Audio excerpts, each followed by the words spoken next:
Sejam muito bem-vindos ao nosso podcast UniFaaCast, é o podcast institucional da UniFaa, o melhor centro universitário do estado do Rio de Janeiro. E hoje estamos aqui com o nosso quadro Experts na Área, com a desembargadora Denise Levi Tredler. Seja muito bem-vinda aqui, muito obrigada por aceitar o nosso convite. A senhora é magistrada, né, com mais de 40 anos de atuação no Tribunal de Justiça do Estado do Rio de Janeiro. É referência nacional em temas como direitos humanos, educação sobre o Holocausto, violência contra a mulher e combate ao racismo. Já representou também o TJ-RJ em conselhos nacionais e estaduais e foi congratulada com a medalha Tiradentes pela Assembleia Legislativa do Rio de Janeiro, entre outras distinções. Que currículo maravilhoso! Obrigada. E agradeço muito a oportunidade desse podcast. É uma honra tê-la aqui. Estamos muito animados também com a sua presença hoje na nossa aula magna. Eu tenho certeza que vai ser uma aula excelente. Espero padrão. Que sim. Professor Tinoco aqui, coordenador curso do Direito, também está compondo a nossa mesa hoje. Vou dar um pouquinho a fala aqui para o Tinoco. Muito obrigado, Bianca. Boa noite, doutora Denise. Seja muito bem-vinda. É uma honra tê-la aqui mais uma vez.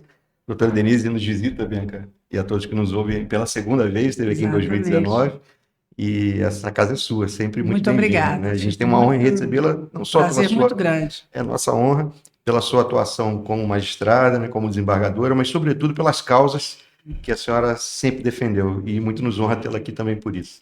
Muito bem-vinda. Obrigada. Hoje a gente vai estar tratando sobre um assunto muito importante, né? Um assunto que ele é muito trágico também na nossa história, é de extrema relevância. Então, a gente vai estar falando aqui um pouquinho sobre o Holocausto. E, junto a ele, também sobre os direitos humanos e o que a gente não aprendeu com ele, né? A doutora Denise, o Holocausto ele é uma ferida que atravessa gerações. E ele representa um verdadeiro colapso ético na humanidade, né? A gente tem, assim, diante dessa magnitude, desses eventos trágicos, a gente teve ali o período entre guerras, a Segunda Guerra Mundial.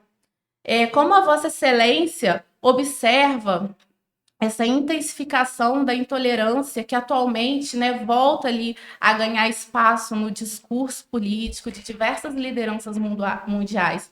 É um tema assim que a gente está vivendo, né, na geopolítica aí, mundial, está sendo bem alarmante. O que você pode falar um pouquinho para a gente? Excelente a sua pergunta e as suas colocações preliminares, porque já dizem muito. Quando se pergunta o que nós não aprendemos, exatamente a razão desta falta de aprendizado, de memória. O que acontece? Quando você fala em Holocausto, que aconteceu na Segunda Guerra Mundial, o Holocausto judaico produzido pelo nazismo. O grande objeto do Holocausto era o povo judeu e a sua cultura. Eles queriam simplesmente exterminar o povo judeu e toda a sua cultura judaica, que fomenta, que antecede a cristã. Tanto que nós falamos em diálogo hoje de judaico-cristão, e o Concílio Vaticano II, inclusive, observou isso já no século XX, no meio do século XX, com o grande Papa João XXIII, que ele traz essa preocupação do diálogo. Por quê? Porque o nazismo, a bem da verdade, ele se inspirou na Inquisição e num ódio milenar contra o povo judeu. Então, existem mitos, e eu tratei disso num artigo que me foi pedido sobre nazismo e antissemitismo. Eu tratei de 10 mitos fundados num livro da professora doutora Maria Luísa Tucci Carneiro, da USP, discípula da grande professora também, doutora Anita Novinsky, falecida há poucos anos, conhecida internacionalmente como uma especialista em cristãos novos. O Brasil tem milhões de cristãos novos, né, que fugiram, judeus que se converteram obrigatoriamente ao catolicismo em tempos de Inquisição, Portugal, Espanha.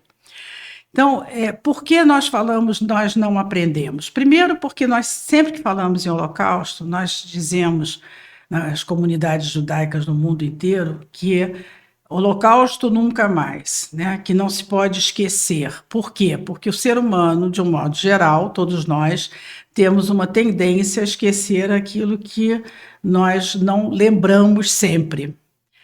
E os horrores da Segunda Guerra Mundial, os horrores do nazismo, primeiro, porque o Holocausto é singular, é único, e não se aceita a banalização do Holocausto, como muitos querem fazer hoje. Porque ninguém quer faturar com isto, como alguns também muito erroneamente dizem. O que acontece é que nunca na história da humanidade tinha sido criada uma máquina de morte maciça, com chuveiros de gás, do gás Zyklon. Então, houve toda uma montagem nazista, e inclusive que ela começa até com um trabalho psicológico, começa com uma exclusão dos judeus das escolas, das universidades, e ela chega ao auge, quando primeiro ela começa com caminhões em que colocavam famílias inteiras, mulheres e crianças principalmente, nus, e fechavam esses caminhões, há vídeos sobre isso, e os próprios alemães gostavam de documentar tudo, porque há também os que negam, e como disse o general Eisenhower, filmem tudo quando acabou a guerra, porque sempre haverá gente para dizer que isto não aconteceu. Então, está tudo documentado. O Museu do Holocausto em Jerusalém, o Yad Vashem, ele tem mais de 400 mil documentos, e já concluíram que foram mais de 6 milhões de judeus mortos nesse período de 39 a 45. Então, quando você diz, e pergunta o que a humanidade não aprendeu, não aprendeu sobre as atrocidades cometidas, e não aprendeu porque hoje, com fatos concretos, o 7 de outubro de 2023, que foi o massacre, que é chamado inclusive de pogrom, que era o que os czaristas faziam na Rússia czarista, atacando os judeus. O Holocausto não tratou apenas de matar a minoria judaica. Ele também atingiu outras minorias, testemunhas de Jeová, ciganos, pessoas com deficiência, os comunistas, porque não eram opositores políticos, enfim, sob uma tese ensandecida de uma raça pura ariana, que não existe raça pura alguma, e também não aceitava os negros, enfim, quem não estivesse dentro daquela caracterização da raça pura ariana, né, brancos, loiros, de olhos claros, não servia para viver. E aí os judeus foram não apenas desenhados como ratos, e existem documentos que mostram isso, eu vou mostrar em vários slides na apresentação que eu vou fazer na palestra. Eles foram não apenas desenhados como ratos, foram tratados como ratos. E o rato, né, essa praga, essa peste, você tinha direito de matar, à vontade. E assim mataram 1,5 milhão de crianças nos campos de extermínio. E eu estive, inclusive, no campo de Auschwitz, na Polônia. Os campos foram criados em outros países, como a Polônia, teve vários, e os principais, onde a matança foi imensa. Auschwitz tem um complexo que é o Auschwitz e Birkenau. Auschwitz hoje funciona como um museu. Quando você chega na cidadezinha de Auschwitz, no interior da Polônia, você não acredita que ali foi palco das atrocidades que foram cometidas ali.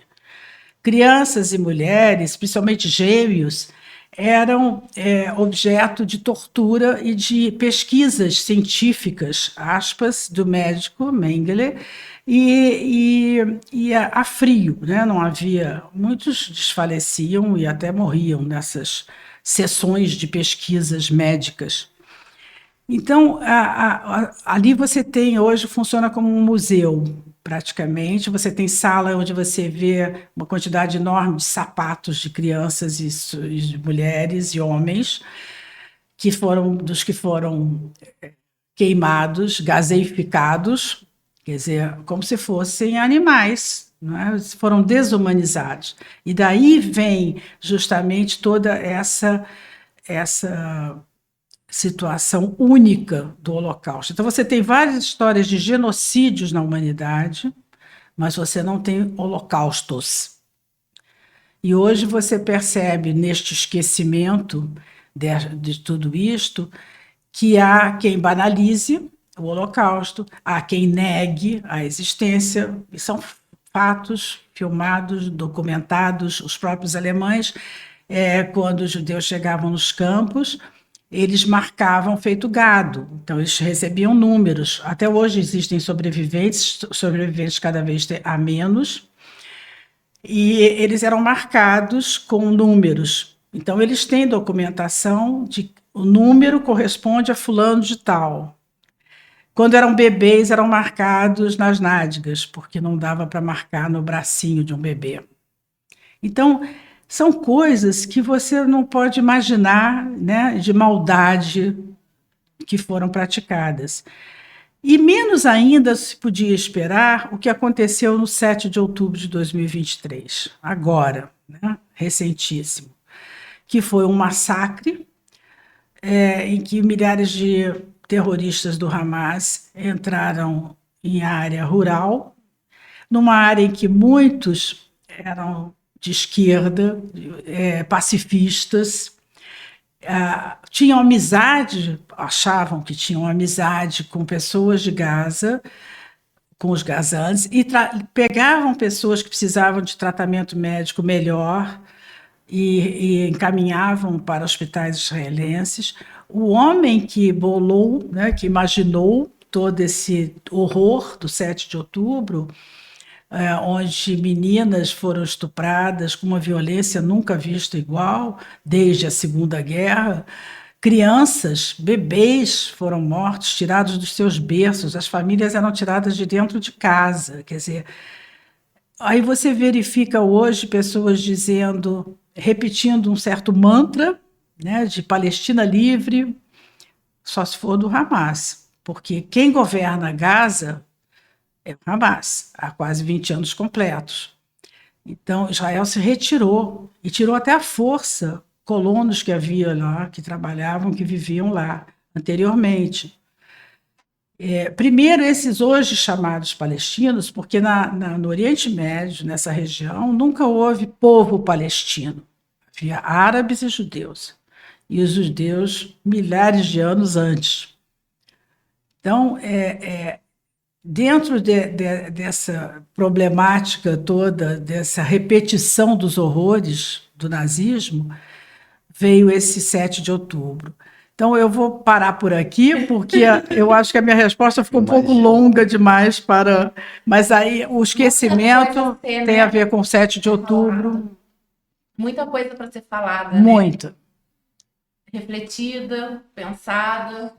Doutora Denise, a senhora aponta algo que para nós realmente, na contemporaneidade, é algo fundamental, que é o recrudescimento do discurso do ódio, da intolerância.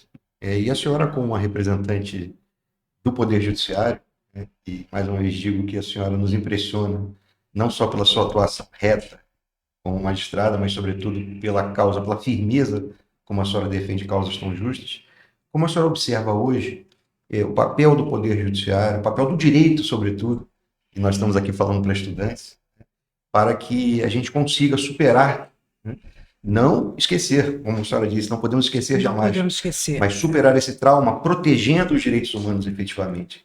Nós temos que ser a geração da proteção e não do recrudescimento do discurso do ódio. Qual seria esse papel? Eu faço um trabalho voluntário há anos, há mais de uma década, pela instituição judaica mais antiga e única, exclusivamente para a defesa dos direitos humanos, que é a Bnei Brit.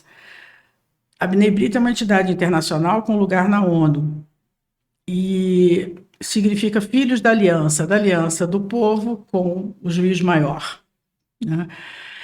com Deus. E aí nós fazemos um trabalho para professores do estado e do município para tratar justamente do Holocausto e já agora também do 7 de outubro. Por quê? Porque os terroristas do Hamas, eles não desejam terras. Eles não estão tratando, nem estão preocupados com a liberdade do seu povo, muito pelo contrário. Eles usam o seu povo como escudo. Israel tem, inclusive, o único exército no mundo que, além de mandar alimentos e energia para Gaza, que não é governada por Israel, eles têm o cuidado e a ética de quando vai bombardear, porque como eles usam o povo como escudo, as escolas para armazenar os seus armamentos e os hospitais, e tudo isso é arquitetado de uma forma maquiavélica, porque aí, quando Israel vai se defender, como agora, que eles pediram essa guerra, estavam todos quietos em suas casas e foram atacados violentamente no 7 de outubro, no início da manhã do 7 de outubro. Alguns estavam numa festa, né, do Festival Nova, até criado por um brasileiro, e estavam comemorando o recebimento da Torá, era um feriado importante judaico. E ninguém esperava aquele ataque, foi uma violência terrível, teve gente que sobreviveu porque ficou embaixo de corpos e se fez de morta, como uma moça que relata isso, e ouvia as gargalhadas, né, a felicidade daquela. Então, o que você verifica, inclusive, não só de repetição do nazismo, porque é fundado tudo, como disse, não em preocupação de um Estado palestino, não existe isso é uma mentira. Não com a preocupação de terras, tanto que eles invadiram, estupraram, mataram e saíram. Então, eles não estão preocupados com isso. Eles estão preocupados o fundamento deles é ódio religioso, ponto. É um fundamentalismo religioso e que não aceita a existência do Estado de Israel. Então, você hoje tem um outro problema que precisa ser enfrentado, e respondendo a sua pergunta exatamente como combater isto, com educação.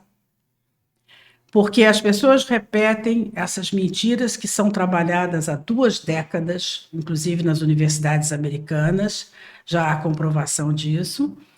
Isso tudo foi inseminado nos universitários, de tal forma que saíram gritando no 8 de outubro,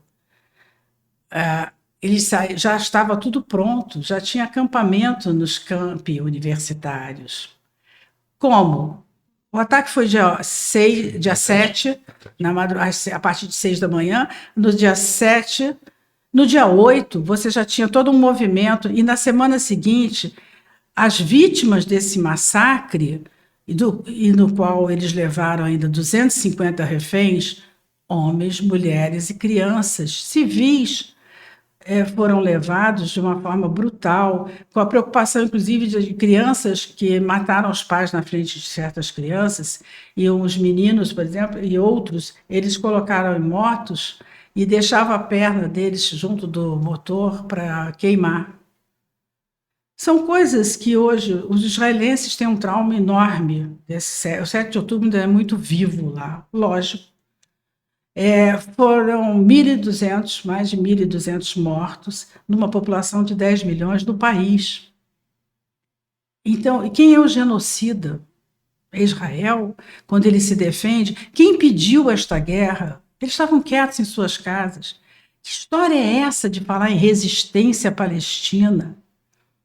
Isso tudo, ninguém faz resistência contra civil, contra homens, mulheres e crianças. A maioria era civis. Famílias tiradas de dentro de casa. Eu me lembro de ver um vídeo desta data que a criança, o menino perguntava para a mãe: o que nós fizemos para eles? Tinham acabado de matar a irmã dele, de 12 anos, eles estavam dentro de casa, eles estavam sentados no chão, e o terrorista com um fuzil apontado para eles. E ele perguntava: o que nós fizemos para eles? A criança não podia entender o que estava acontecendo. Ninguém podia entender. E eles disseram aos israelenses: nós nunca vimos tanto ódio. E o pensamento do Yad Vashem, do Museu do Holocausto, desde sempre, é que nós só vamos combater a ignorância e os pré-conceitos com educação. É a única forma. Porque pessoas repetem essas mentiras, a deturpação dos fatos, da realidade, porque não conhecem, porque ignoram. Né? Estão na paz da ignorância. Só que isso está provocando um crescimento enorme, inclusive nós temos hoje dirigentes políticos repetindo, falando em genocídio, em matança de crianças. Nunca foi objetivo. Israel manda, como disse antes, por questão ética, solta bilhetes e telefona para casas de gazãs para avisar: nós vamos bombardear esse local, saiam. Mas os terroristas não permitem que eles saiam. Tem filmagem do exército de Israel protegendo gazãs para fugirem, para saírem, com tanques, deixando que eles saiam. São reféns, né? São reféns deles. E quem se atreve a protestar morre. Então, essa é a realidade. E como é que você conscientiza as pessoas? Educando, informando, trazendo os fatos, as filmagens, né? Todo mundo viu aqui, circulou muito na internet, moças que foram violentadas. Tinha uma moça que eles mostravam entrando numa caminhonete deles, uma está nua e ela tem a perna virada ao contrário, eles quebraram a perna dela, ela está virada ao contrário. E a outra está com a calça cheia de sangue, e eles pegando pelo cabelo. Quer dizer, e depois festejando. A diferença deles para os nazistas é que os nazistas muitas vezes procuravam esconder os seus crimes. Eles não faziam um alarde, festa. E em Gaza tem festa. Tem um caso ali que mostraram também num vídeo, tem o áudio, o sujeito ligando para a casa dele, dizendo: papai, eu matei 10, pode se orgulhar de mim. Matou 10 pessoas de uma família, de 2 famílias, enfim. Então, como é que você combate isso? Com informação, com educação, com conscientização da verdade. É uma fala muito intensa, né?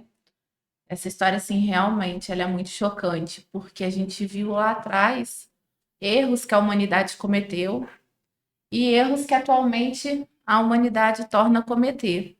E assim, eu lembro quando eu era criança, a gente estudava muito sobre a globalização, né? Essa questão da internet, que ainda estava vindo, criança ali dos anos 90, e a gente vê, eu pensava, né, naquela época, pô, que legal, vai ser tudo rápido ali para você comunicar. E hoje a gente tem as redes sociais, que as redes sociais, tudo gira muito rápido, então acontece que o mundo inteiro está sabendo. Como que, infelizmente, também junto com isso tem a parte boa, mas sempre tem um lado ruim. A gente tem a questão do negacionismo, da desinformação, né?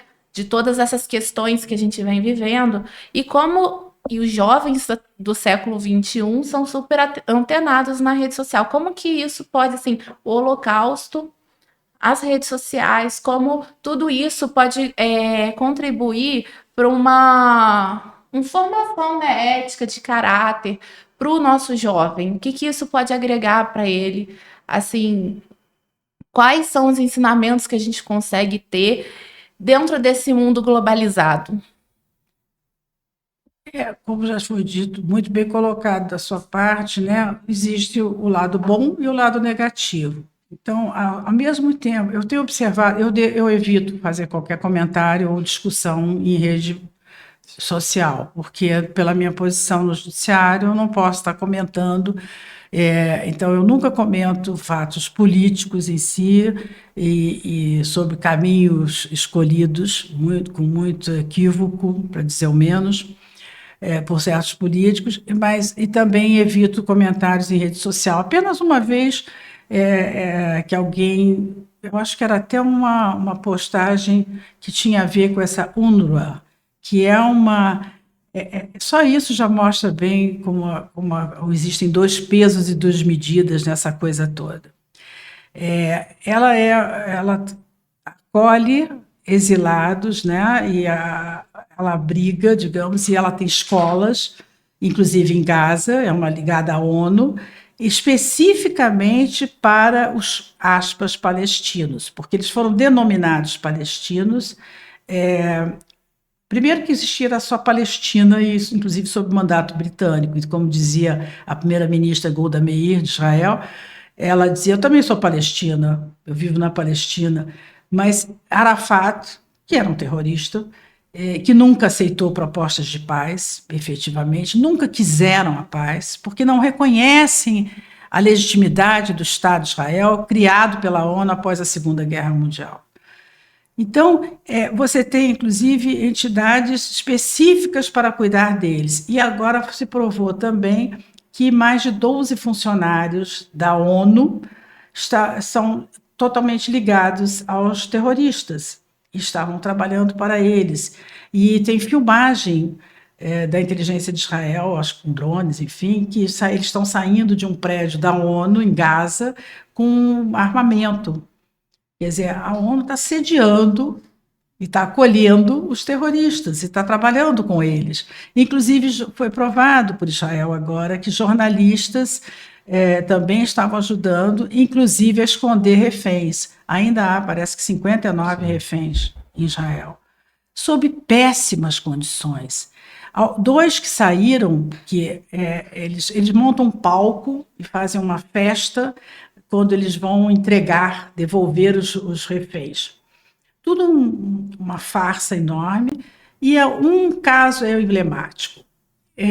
Devem ter visto na internet que foi morta uma mãe com 2 crianças, uma de 8 meses, quando foi sequestrada, ela estava com os 2 no colo, quando tinha retirada de casa, e ela estava com o filho de 8 meses e o irmãozinho de 4 anos.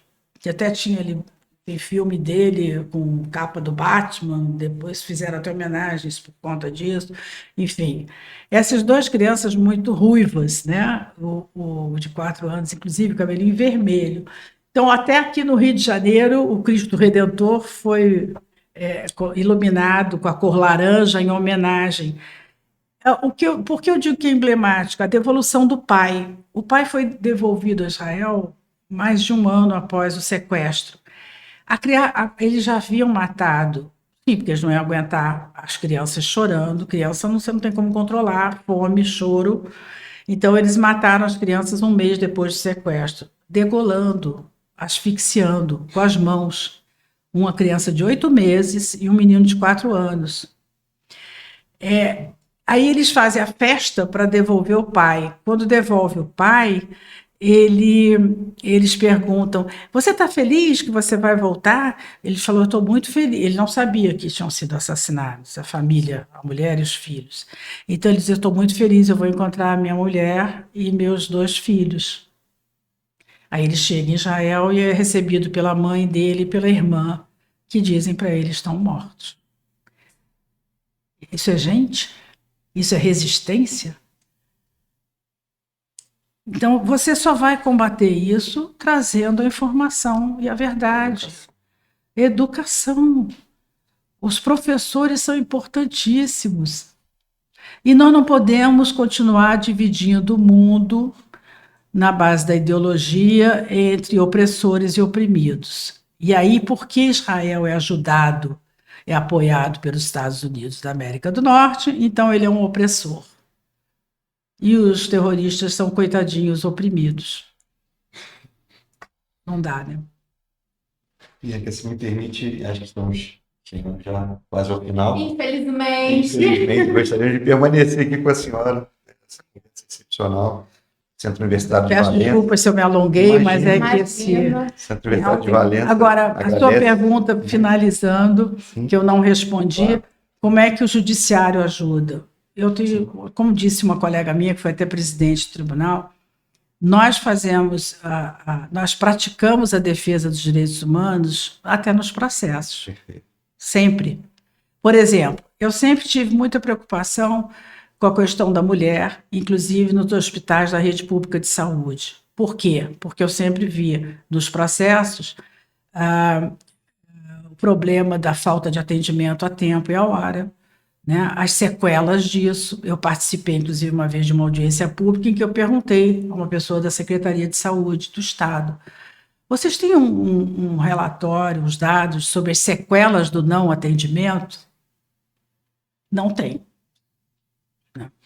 Então, eu peguei casos assim. E tem um caso também emblemático, que chegou inclusive na CEDAW, na ONU, que trata da área de mulheres, e que eu posso falar porque ele foi amplamente publicado, que é o caso de Aline Pimentel Pereira. Eu estava presidindo o Conselho de Direitos Humanos, eu fui até o CNJ por minha conta, perguntar se eu poderia presidir o Conselho em nome do Judiciário, representando o Judiciário, se não teria uma incompatibilidade. Como ali não tinha verba para nada e não se ia gerir dinheiro, né? Enfim, o Conselho não tem o espaço necessário que devia ter. Eu pude presidir. E nessa época, então, a ministra Maria do Rosário entrou em contato para falar desse caso. Por quê? O caso de Aline, ela era uma jovem ainda, estava grávida de 7 a 8 meses, 7 meses, se não me engano, e ela pede uma ambulância. Isso para muito resumidamente. Primeiro ela foi no hospital em Duque de Caxias, na Baixada Fluminense, aí não mandam voltar para casa, ela passando mal, e no dia seguinte ela pede uma ambulância ao Hospital da Posse, Nova Iguaçu. Eles mandam 8 horas depois. A Aline vem a falecer por septicemia, infecção generalizada, e o feto também. Fica a irmãzinha de 6 anos e a avó, a mãe de Aline, devia ter seus 70, que vai trabalhar para sustentar a neta. E aí tem um processo com 10 anos em vara de fazenda pública sem solução. Quando era para ser ganha uma indenização rapidamente. Há poucos dias eu peguei um outro caso diferente desse, que eu deferi sim, aliás, mantive o deferimento de uma tutela provisória de urgência para criar 3 filhos de uma vítima, de um passageiro vítima num táxi de um acidente. Então, cada criança pediu um salário mínimo. Nós mandamos pagar imediatamente. Isso é forma também de você garantir os direitos fundamentais, né? Os direitos humanos não são outros que não os direitos fundamentais que estão na Constituição Federal. Na minha apresentação, eu trago todos os incisos do artigo 5º. Estaremos lá, já acompanhando. Vou destacar alguns. Então, como que você faz? Você atua para agilizar, para indenizar, para compensar moralmente, né, os danos morais. Lógico que não tem dinheiro que vai pagar a morte de um familiar, mas há N casos diversos dentro da rede pública de saúde, fora dela, em que nós lidamos diariamente com questões de indenização por dano moral e até em situações com o consumidor altamente desrespeitado. É um olhar, né?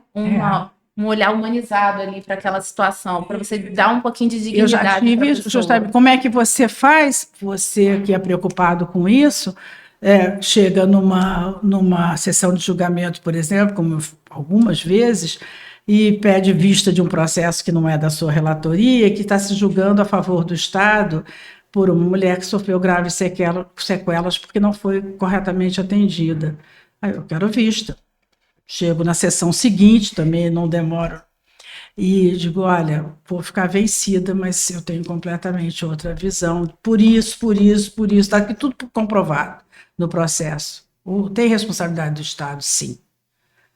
Chega de passar pano. Sim. Aí o colega relator vira o voto. Então, é assim que a gente pode também defender os direitos humanos, com a sua correta distribuição da justiça. É isso que o judiciário pode fazer. Ótima fala, né, professor Tinoco? Fechamos com chave de ouro. Poxa, com certeza. É um privilégio tê-la aqui conosco. Muito obrigada. Tê-la ali em breve, ouvindo um pouco mais, né, professor Tinoco? E eu fico muito feliz de ver alunos universitários interessados nesse tema, preocupados em fazer a coisa certa, né? E escolher o melhor caminho. É do nosso DNA formar seres humanos capacitados para transformar a vida das pessoas. Isso em todos os nossos cursos, desde a área da saúde, passando pelo direito, pela psicologia. Essa é a nossa preocupação. E esse é um dos motivos também por termos Vossa Excelência aqui conosco hoje. E Por essa contribuição, certamente que a senhora nos dá. pela minha origem judaica, da minha família toda, eu tenho também filha que foi casada, inclusive, com um católico, que abraçou a parte espiritual judaica da Cabala, e ele frequentava mais do que nós. E essa filha, por exemplo, que mora hoje em São Paulo, ficou viúva desse rapaz, o André, que nós gostávamos imensamente, fizemos várias viagens juntos. E ele era um brilhante arquiteto e ela é brilhante arquiteto e urbanista. A base, e isso é disso que nós estamos falando também, a base da educação, dos valores que são transmitidos, seja em casa, seja nas universidades, é fundamental. Porque a minha filha, por exemplo, que é arquiteta e urbanista, ela se preocupa nos projetos dela, inclusive em áreas mais carentes ou não, ela se preocupa com a qualidade de vida das pessoas. Por quê? Porque ela tem valores arraigados que permitem isso. E porque os judeus sabem que, mais do que ninguém, que eles precisam, seja pela sua resiliência, seja pela sua histórica perseguição milenar, que não pode discriminar ninguém por religião, por cor da pele, por seja lá pelo que for, pela escolha sexual, enfim. Nós não temos o direito de discriminar. E não merecemos esse discurso de ódio que se repete e se repete de tempos em tempos, porque a humanidade gosta de ter um boi expiatório dos seus males. Aí escolhe uma minoria, que eu costumo dizer que é 0,2% da humanidade em quantidade, mas não em qualidade. Excelente. Doutora Denise, desembargadora do Estado do Rio de Janeiro, muito obrigada pela sua presença aqui. Agradeço aqui, ó, em nome do UniFaa-Cast, agradeço em nome do Centro Universitário Unifaa, o melhor centro universitário do Estado do Rio de Janeiro. Assim não pode ser. E o sétimo menor do Brasil. Aí, ó, muito obrigada Beleza. pela sua presença, muito obrigada pela sua participação. A gente gostaria de estar aqui explorando muitas coisas, mas vamos explorar ali daqui a pouco. Tá certo. Tá, joia? Muito E eu obrigada. agradeço muito essa oportunidade de Um prazer. falar aos jovens e que tem essa preocupação também de uma evolução saudável. Com certeza. E Muito se obrigado. você gostou, acompanhe nossas redes sociais, unifaa.cast. Muito obrigada a todos e até o Obrigado. próximo. Obrigada, professor. Obrigado a você, Bianca. Excelente. Obrigada.